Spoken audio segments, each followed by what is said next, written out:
setiap orang dalam kehidupan ini senantiasa berusaha meraih dan mencari sesuatu yang mendatangkan keuntungan, setidaknya keuntungan yang bersifat moral. Ini berarti bahwa setiap orang pun dalam hidup ini selalu berusaha menghindari hal-hal yang bisa membawa kepada kerugian, sekurang-kurangnya kerugian yang bersifat moral. Apa yang mendatangkan keuntungan, apa pula yang membawa kerugian, persepsi setiap orang pasti berbeda tentang itu. Ada yang beranggapan dia akan beruntung kalau pangkatnya naik, jabatannya menjadi tinggi, hartanya bertambah, tanahnya makin luas, pabriknya makin besar, dan begitu seterusnya. Al-Quran dengan tegas mengajarkan kepada kita, di bawah sumpah Allah menyatakan, wal asri, demi masa, innal insana lafi khusr, sesungguhnya manusia pasti berada di dalam kerugian. Sudah diawali dengan wawu lil qasam, sumpah, menggunakan dua huruf taukid, inna dan lamut taukid. Innal insana lafi khusr, sesungguhnya manusia benar-benar pasti berada di dalam kerugian. Tanahnya luaskah, pabriknya banyakkah, hartanya berlimpahkah, jabatannya makin tinggikah, pasti di dalam kerugian. Ini sesuatu yang kita semua tidak menginginkan, dan Allah lalu memberikan jalan keluar agar tidak menderita kerugian itu. Bagaimana caranya? Ada istisna, illa, kecuali orang-orang yang tidak akan merugi itu. Pertama, illalladzina amanu, orang yang dalam hidup ini punya iman. Jadi alangkah indahnya jabatan itu kalau jatuh di tangan orang beriman. Alangkah baiknya harta itu kalau dipegang tangan orang yang beriman.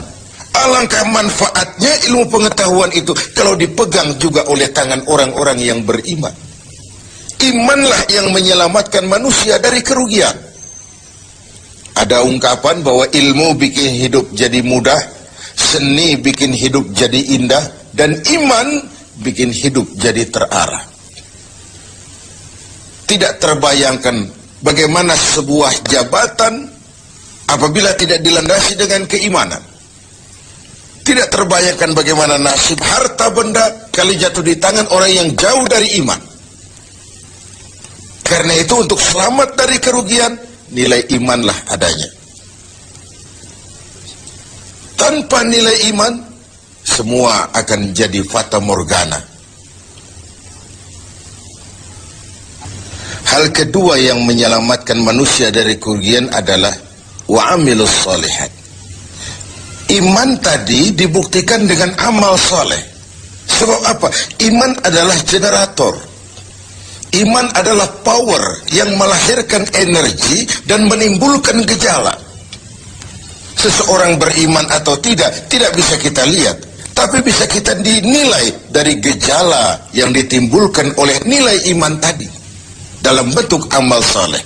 Sehingga dalam keseharian kita bisa bilang, orang itu imannya bagus ya. Kok tahu kamu? Sujudnya hebat. Orang itu imannya bagus ya. Kok ngerti kamu? Sedekahnya berani. Orang itu imannya tinggi ya. Kok tahu kamu? Jihadnya luar biasa. Iman sesuatu yang abstrak, tetapi dia menimbulkan gejala, dan gejalanya tidak lain adalah amal yang saleh. Kalau sebuah power generator tidak menimbulkan gejala, tentu terjadi something wrong. Ada yang salah, bisa korsleting, bisa kebakaran, bisa tidak nyambungnya arus pendek dan arus panjang, tidak bertemunya negatif dan positif, dan begitu seterusnya. Begitulah kalau iman tidak menimbulkan refleksi berupa amal yang soleh, ada sesuatu yang harus diservis, ada sesuatu yang harus diperbaiki. Maka dalam berbagai ayat di dalam Al-Quran, amanu tidak terpisahkan dengan wa amilus sholihat. Iman, amal soleh. Iman, amal soleh. Sebagai pertanda, dua hal itu memang tidak bisa terpisah satu dengan yang lain. Gak bisa secara tenang-tenang orang berkata, saya biar pelit iman saya kuat loh. Saya biar tidak sholat iman saya mantap mas. Saya biar tidak pernah jihad tapi iman saya luar biasa. Tidak mungkin logika seperti itu. Setiap amanu melahirkan gejala yang disebut amal saleh. Ini hal yang ketiga.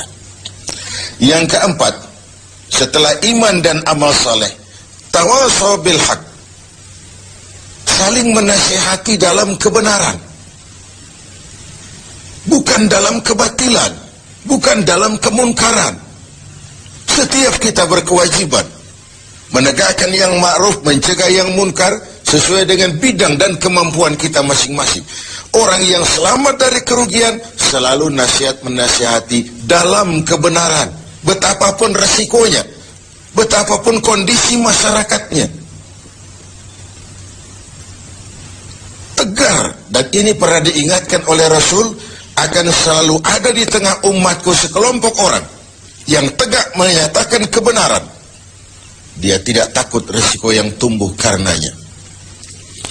Sebagai yang diungkapkan oleh Napoleon, kalau ada 1000 penegak kebenaran, saya satu di antara yang 1000 itu.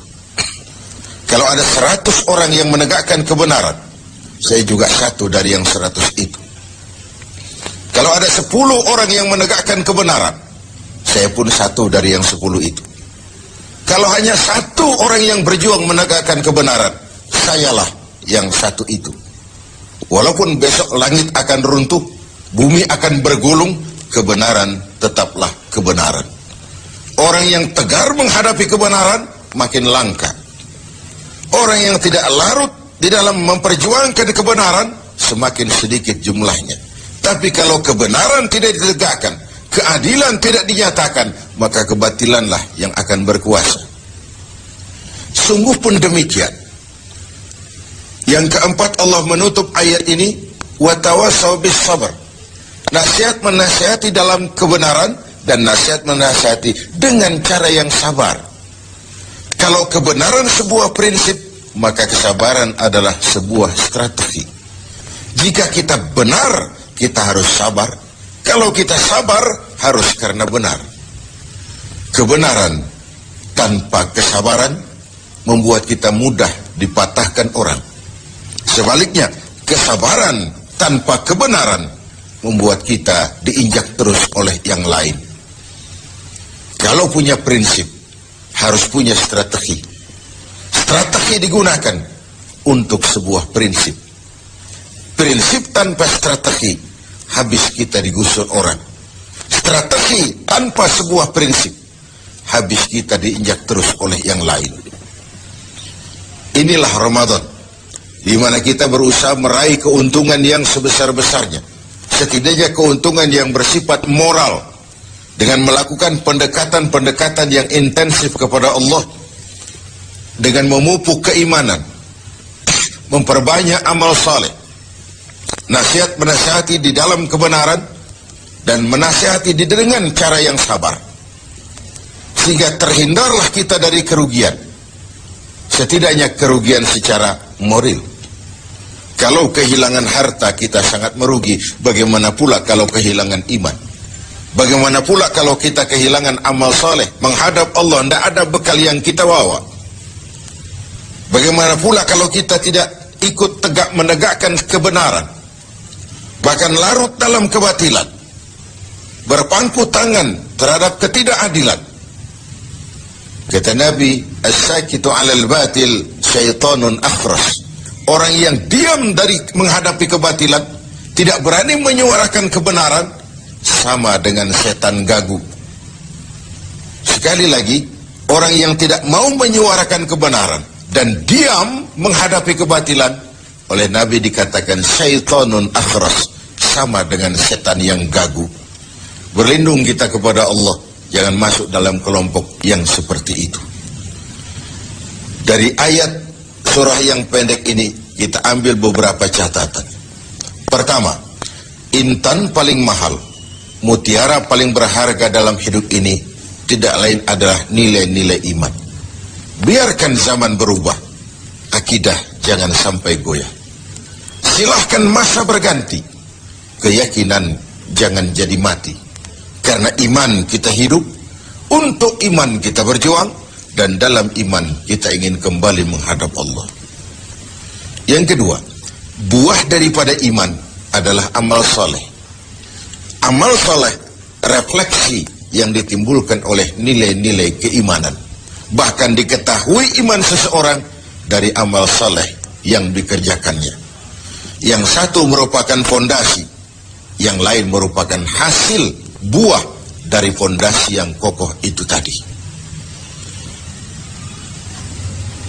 Dalam Al-Quran Allah menjelaskan, "Huwallazi khalaqal mauta wal hayata liyabluwakum ayyukum ahsanu amala." Dialah Allah yang telah menciptakan hidup, yang telah menciptakan mati bagi kamu sebagai ujian siapa di antara kamu yang paling banyak amal salehnya. Ada hidup dan mati sebagai batu ujian untuk mengetahui siapa yang terbanyak amal salehnya. Kemudian yang ketiga, kita harus tetap tegak melaksanakan kebenaran, tapi dengan cara yang sabar, dengan tetap menggunakan strategi. Haqqun bila nizamin yaghlibuhul batilu binizamin. Kebenaran tanpa strategi bisa dikalahkan oleh kebatilan yang memakai strategi. Kebenaran yang tidak terorganisir akan bisa dilumpuhkan oleh kebatilan yang terorganisir. Maka diperlukanlah semangat kebersamaan untuk menegakkan yang ma'ruf dan mencegah yang munkar bagi kemaslahatan kita sebagai umat.